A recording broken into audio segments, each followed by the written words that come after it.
Ondas binaurais, como o iDozer, viciam, funcionam ou é tudo fake? Como neurocientista, eu vou te responder.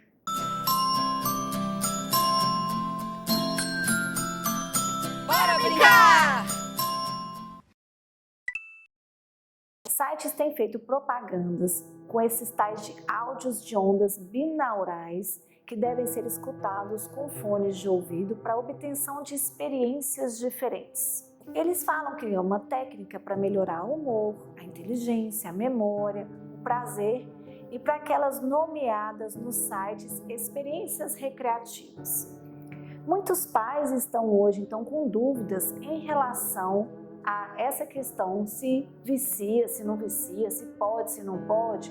E eu vou trazer aqui conhecimentos científicos, peço que você divulgue nos seus grupos de WhatsApp, porque é importante a gente falar em nome da ciência e tranquilizar esses pais. As ondas binaurais foram descobertas por Heinrich Dove em 1839, isso mesmo, já tem muito tempo. Os chamados batimentos auditivos, eles podem ser tanto monoaurais quanto binaurais. Essa questão de ser binaural envolve a apresentação de dois sons diferentes, um para cada orelha. Geralmente, gente, o som no ambiente, esse som que você está escutando, ele chega às duas orelhas e o cérebro vai receber esse estímulo e interpretar. Claro que existe uma capacidade natural do ser humano de perceber de onde que está vindo o som, está vindo daqui, está vindo dali, está vindo do alto, da frente, de trás. Mas geralmente quando eles entram, essa questão da frequência, ela não tem muita diferença e o cérebro vai interpretar de uma forma só. Os batimentos binaurais, então, eles consistem em duas frequências auditivas ligeiramente diferentes. Então, ele vai oferecer uma frequência aqui e uma frequência diferente aqui, tá? Ao receber esses dois tipos de frequências diferentes, o nosso cérebro, o que ele vai fazer? Ele vai ter uma percepção dessa diferença e a diminuição, então, de uma frequência para outra vai criar para ele um novo som, uma nova batida, tá? Por isso que geralmente a gente vai escutar com fone de ouvido, você inclusive já deve ter recebido algum tempo atrás, por exemplo, um áudio em 3D que você tinha que escutar com fone de ouvido, que era um moço cortando o cabelo. Então você tinha essa sensação, né, que estava vindo daqui, estava vindo dali, porque eram oferecidas frequências diferentes e às vezes até então desencadeia novos batimentos interpretados pelo cérebro que nem existem. Geralmente, essas pesquisas então que falam sobre as ondas binaurais, elas vão avaliar a resposta cerebral utilizando eletroencefalograma. O eletroencefalograma é aquele estudo onde a gente põe os fiozinhos no cérebro, na cabeça, né, para detectar as ondas do cérebro. E se o cérebro então vai entrar nessa fase alfa, delta, teta, e o eletroencefalograma vai identificar e vai mostrar o resultado para a gente. No cérebro, pessoal, os estímulos são classificados de forma diferente a depender dessas ondas. Então, por exemplo, as ondas chamadas delta são aquelas de 6 a 4 Hz no sono profundo. As ondas teta de 4 a 7 Hz, geralmente quando a gente está meditando, quando está no sono REM. Alfa de 7 a 13 Hz, quando você está relaxado. Beta de 13 a 30 Hz, com aquela fase de concentração e alerta. E gama de 30 a 50 Hz, geralmente com excitação. As pessoas, então, que estudam essas ondas binaurais, os pesquisadores, eles acabaram tentando perceber assim, será que se eu usar a onda binaural eu vou alterar a atividade elétrica cerebral?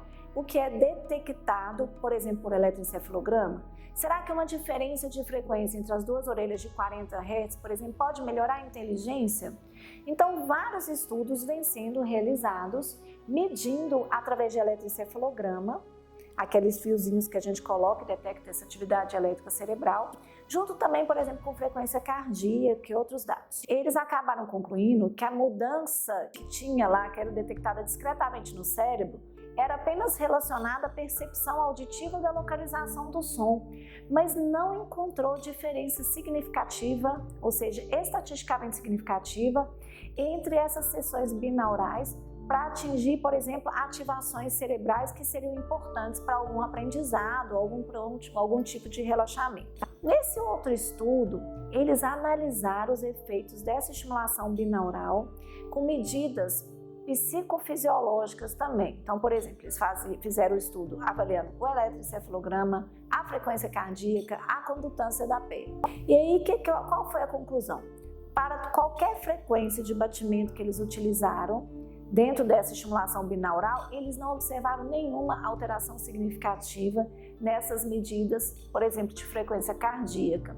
E, inclusive, nas medidas de eletroencefalograma não foram encontradas diferenças significativas, ou seja, não causou um impacto no cérebro, não causou nenhuma ativação positiva ou negativa detectada no eletroencefalograma, que poderia induzir alguma mudança na excitação cerebral ou na atividade cerebral natural. Esse outro estudo avaliou 25 estudantes de psicologia do primeiro ano, 11 homens e 14 mulheres. E eles realizaram uma tarefa enquanto o eletro era registrado para avaliar essa exposição às ondas binaurais. Eles queriam então ver se ia ter alteração ou não no eletroencefalograma, e o resultado é que não houve confirmação da hipótese de que essas ondas binaurais elas realmente causam uma descarga, uma ativação diferente no cérebro. Então eles não encontraram diferenças significativas, tá?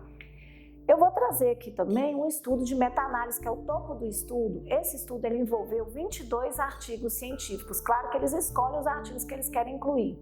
Esse estudo ele mostra algumas mudanças discretas quando os estudos chegaram à conclusão que tinha então melhoria quando o paciente era submetido às ondas binaurais.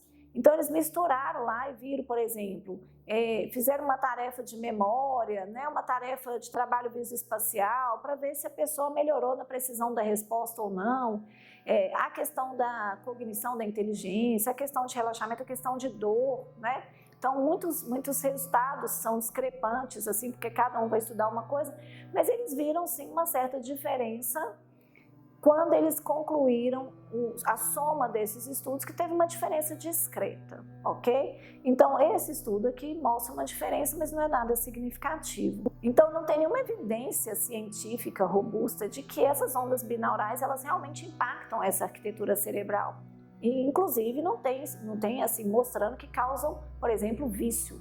Então, muitos pais estão preocupados aí, será que vai ter vício? Porque adição, comportamento aditivo, que é o nome técnico que a gente usa para vício, é algo sério, gente, né? É aquela pessoa que vai querer sempre se expor a dose mais elevada, que vai ter abstinência, que vai ter comportamento agressivo para obter o alvo do que ela quer, né? E não vai medir esforços para poder conseguir, vai perder o controle muitas vezes, vai querer repetir sem pensar, levando a prejuízo na qualidade de vida. Seja essa dependência química, que a gente sabe que né, são as drogas maconha, cocaína, cigarro, seja também uma dependência psicológica, porque não é só a dependência química, a gente também pode falar de outras dependências psicológicas.